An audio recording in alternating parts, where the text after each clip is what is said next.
Murti guutuun kan aadaa seene moo Itoophiyaa mataa kan taasise? Murti guut. Jalattiin biyya biraa jirrettee waan jiru si keessaa natti deemtee laafii cufattee anaa keenya. Allah halkan kana moo ganama malaata. Nammoo sagalee ta'uudhaa gaa. Biyya mootummaan qabdu keessatti akka taasifta murti guut. Murti guut. Aduraadhaa abboo keessaa fiiga. Murtii guutoonni kaleessa gara laayiviitiin yaada isaa dabarfataa ture obbo Jawaar Mahaammad kan afaa waliini. Wantoonni inni haasaa ture mootummaan hin jiru biitti diigamtee jirti minaamin jedhee haasaa ture egaa murtiin. Mootummaan akka jiruu fi akka hin jirre egaa ganama gizee ka'u milishaan manatti marsitee Finfinnee kana guutuu keessa fiiskisaa turte. Jawaar ofiifuu baqataadha si dhaqqabaa laata dhiiroo. Garuu akka yaada gooteetti namni kun haala hawaasni keessa jiru dubbate. Firiidamiidha, bilisummaadha, dhugaadha. Uummanni Harargee jimaan isaa jalaa manca'uun dhugaadha.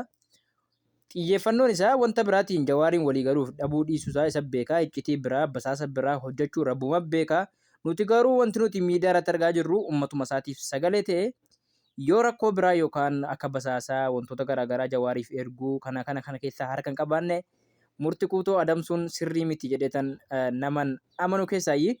Gama biraatiin laayivii kaleessaa irratti yeroo Jawaar seenu ijoollee Arsiitii fi ijoollee Harargee qofittiitu gastii irra turanii. Oromootu Harargee fi Arsii qofa ta'e moo Oromoon biraa Harargee Oromummaa dhabee fakkeenyaaf Jimmaan, Walloon, Wallaggi, Shawaan, Buraayyuun, Salaaleen, Karrayyuun, Booranni, Gujiin kunneen kun gaa Oromoon Maccaatu lama, Oromoon Siqqoo Mandoo, Oromoon Raayyaa Seeboo. Jarri kuni Oromummaa keessaa ba'anii kana kan jedhu irratti Jawaar dogongora kaleessa Hamzaan Hajiitii fi Asliin uuman dhibbatti gara FB isaatiin kunoo saaxilee jira dhaggeeffadhaa. Obbo Jawaar Mahaammad gara TikTokiitiin kaleessa dhufanii wantoota takka wanti bades jira, wanti dogongorames jira. Dogongora sana ifaan ifatti fudhatanii dhiifamallee gaafatanii jiran. Keessattuu ijoollee Harargee, ijoollee Walloo, ijoollee Jimmaa, ijoollee Shawaa, ijoollee Wallaggaa, ijoollee Gujii, ijoollee Booranaa, ijoollee Karrayyuu kana hunda dhiifama gaafatanii jiran. Maaliif ijoolleen warri jara isaa wajjiniin deemaa jiran isa karaa agarsiisaa jiran kun ijoollee dandeettii qabanii miti, barumsallee qabanii miti. Nama akka Hamzaa Hajiitii, nama akka Asliitii jarri kun natiin dadhaboodha. Hamzaan ijoollee isaa beekuu fi giiftaruma isaa ol galcheetuma taa'aa ture jechuudha. Nama siyaasaa, nama beekumsa qabu, aktiivistii fidanii Jawaarii wajjin naasofsiine. Olmaa TikTokii irratti yaada jedhee yaaliin TikTokii akka guyyaa jalqabaatiin gaariidha. Garuu yaadota fooyya'uu qaban tokkoffaa namni waltajjii hoogganu sun naamusaan hoogganuu fakkeenyaaf keessummeessuu gaafii namaa konfirti godhee wal bira qabee ilaaluu gaafii akkamii gaafii kana fiiltar godhee calalee Jawaaritti dhiyeessuu qaba. Kan lammata namoota gaafii gaafachuu qaban gaafiin akkamii akkam gaafatamuu qaba yeroon isaa akkamii gaafii mata dureen maali kana qindeessuun dirqama ta'a jechuudha. Namoonni waltajjii sana gaggeessan tokkoffaa irratti nama qulqulluu ta'uu qaban, nama gandummaa hin qabne, nama oromummaadhaaf yaadan, namoota adda addatti qooduun barbaadan. Amma Hamzaan kaleessa hiriyootuma isaa galchaa ture nama isa beekuu fi nama akka Sabboonaa fa'aa nama Hamzaan galchee fa'aa giiftaruma ta'e qoftiidhaaf galchee wanta kan dubbanne sii galee taa'aa oolee yeroo gubee deeme jechuudha sii galee. Hoogganaa waltajjii akkanaa hoogganuun akka waltajjiin akkanaa akka geemii taphatanii miti. Yaa of course sirriidha. Mata duree marii daanga'uu fakkeenyaaf mariin takka yoo waa'ee biyyaa irratti ta'e, yoo waa'ee diinagdee irratti ta'e diinagdee, yoo waa'ee siyaasaa ta'e waa'ee siyaasaa, yoo paartiilee siyaasaa ta'e waa'ee paartiilee siyaasaa, yoo paartiilee warra ollaa ta'e paartiilee warra ollaa irratti xiyyeeffachuu mata duree takkaan jammaranii mata duree takkaan xumuruu jechuudha. Gaafilee achi keessatti kaa'uu qaban. Mata duree sana keessatti gaafilee achi keessatti ka'uu qaban kan deebii argatan keessattuu waa'ee imerjensii irratti xiyyeeffannaa gochuu. Gaafiin gariin gaafii gaafatamuu qabu gaafii deebii barbaadu. Gariin immoo gaafii gaafatamuu hin qabne yeroo isaatis kan hin eegamne jiraachuu mala. Amma fakkeenyaaf gaafii ibsaan gaafate gaafii konfooyizu nama godhu faannoo hin deeggartamoo hin deeggartu. Abaa'oo shanee qaama hidhatee ni deeggartamoo hin deeggartu kun konfooyiziidha. Kan biraa faannoon shororkeessaadha moo shororkeessaa miti?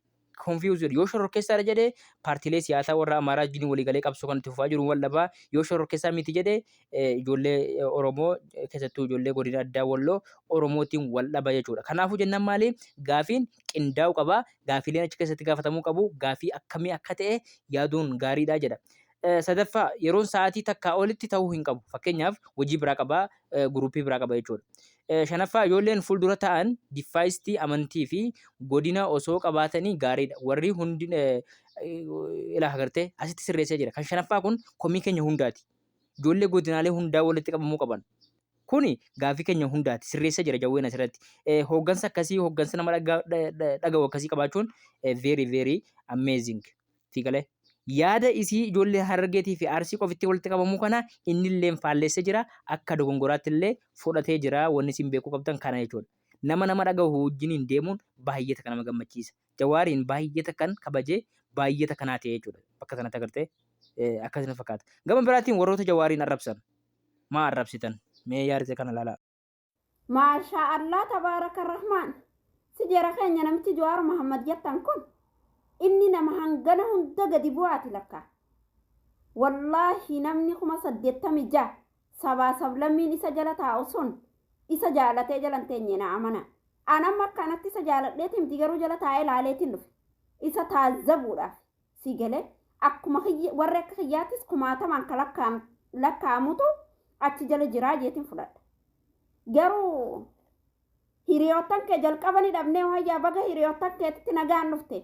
walitti dhufeenya gaarii isin yaa ta'u hiriyaa muxxexuuxoo maasha Allah tabaaraka rahmaan baga nagaa walitti dachaatan baga nagaa wal argitan. Dogongoraan kun sirreeffamuu qaba kunilleen namoota baratanii fi namoota dandeettii siyaasaa qaban hayyummina qabanii qofaan walii wajjin mari'achuun gaariidha. Yoo namoota followersiin isaanii guddaadhumaan namoota sana fi hundaa wajjin haasa'u ta'e kunis ana jedha waan ta'eef waliin ga'u. Fakkeenyaaf nama kaasliitiif wajjin nan dubbadha yoo jette gastii miti sa'aatii tokko miti sa'aatiin 40 sin ga'u. Hedduudha waan ta'eef namni ka Hamzaa hedduudha. Garuu aktiivistoota qofitti wajjin haasofna yoo jette sigalee aktiivistiin hundinuu warri beekumsa qaban sa'aatii fayyadaman namoota sa'aatii 24 TikTok irraa iyyuu wajjin haasaa sa'aatii tokko qofitti waliin haasofna jechuun it is wrong. Dogongora kun namoota sa'aatii kabajanii wajjin yoo haasofte sa'aatii kabaja. Namoota sa'aatiin kabajanii waliin yoo haasofte sa'aatiin kabaju. Fakkeenyaaf murtii kuutoon silaa bakka tanan jiraan akkanasitti duuluun beektu Hamzaa ol galchitee ana dhiiftee sin jedha. Akkasumas Nasraan Gursum akkasitti duulaa jirtuun beektu akkasi. Namoonni hedduun namoonni hiriyoota tokko addaan la'uurraa hunduma wal qixxeessuu wayya. Ergi dhaqanii gad deebi'anii hundumayyuu wal qixxeessuun gaariidha jedheetan amanaa. Gara biraatiin yoo nama jajjabaate amma fakkeenyaaf namoota aktiivistii bilchina siyaasaa qaban yoo ta'e TikTok kanarra nama 6 7 8 hin caalu. Sigalee nama kana wajjin yoo mari'atte gaariidha garuu ijoollee wajjin mari'annaan iyyaadhuma ooluudha.